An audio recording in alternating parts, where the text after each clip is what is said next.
ये कहानी प्रारंभ होती है पुराने समय के बगदाद शहर में, जहां दो भाई रहते थे, कसिम और अली बाबा। कसिम अमीर था जबकि अली बाबा गरीब था। अली बाबा अपने परिवार का भरण पोषण करने के लिए लकड़ियां काटता था। एक दिन जब वो जंगल में लकड़ियां काट रहा था, उसने एक गिरोह की आवाजें सुनी। वो पेड़ की ओट में छिप गया और देखने लगा कि क्या हो रहा है।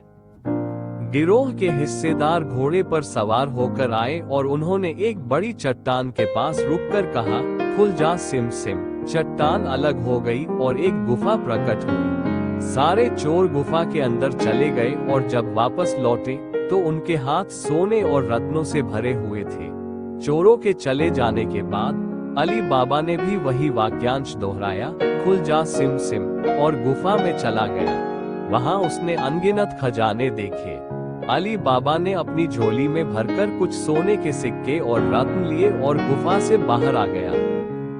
अली बाबा ने अपने परिवार के लिए खाने पीने और पहनने के लिए नए कपड़े खरीदे। जब उसके भाई कसिम को इस बारे में पता चला तो उसने उससे रहस्य जानने की कोशिश की।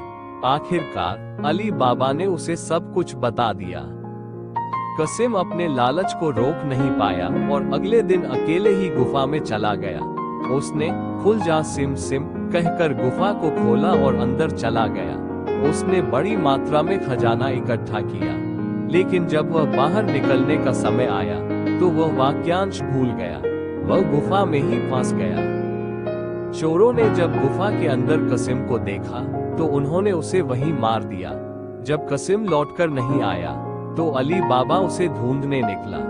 उसने गुफा में जाकर अपने भाई का शव पाया और उसे बाहर निकालकर बगदाद ले आया। कसिम की मौत से अली बाबा ने सबक सीखा कि लालच का नतीजा हमेशा बुरा होता है। अली बाबा अब खजाने का मालिक बन चुका था, लेकिन उसने बुद्धिमानी से उसे छुपा कर रखा। उसने उस खजाने का इस्तेमाल अपने और अपने परिवार के अच्छे भविष्य के लिए किया, लेकिन अली बाबा की किस्मत में और कठिनाइयां लिखी थी।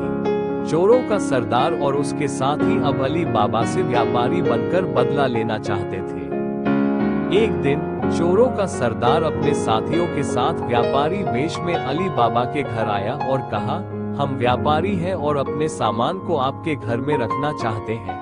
अली बाबा उनके चालाकी को नहीं समझ पाया और उसने उन्हें ठीक समझा और अपने घर में जगह दे दी। चोरों का असली इरादा रात में अली बाबा को मारने का था, मगर अली बाबा की नौकरानी मर्जीना ने इस चालाकी को भांप लिया। उसने एक तरकीब सोची और चोरों का ध्यान भटकाते हुए अपने बुद्धिमानी से सभी चोरों को बेहोश कर दिया। रात के समय मर्जीना ने अली बाबा को सब कुछ बताया। तब अली बाबा ने चोरों को उनके ही जाल में फंसाते हुए उन्हें बंदी बना लिया। चोरों का सरदार भी पकड़ा गया और अली बाबा ने उसके साथ मर्जीना की शादी कर दी, जिसने उसके परिवार को बचाने में महत्वपूर्ण भूमिका निभाई थी। इस प्रकार अली बाबा अपने परिवार के साथ सुखपूर्वक रहने लगा। उसने मर्जीना की मदद से अपने खजाने का सही उपयोग किया और गरीबों की सहायता की। उसने सिद्ध कर दिया कि ईमानदारी और बुद्धिमत्ता के साथ काम करने से सभी बाधाएं पार की जा सकती है।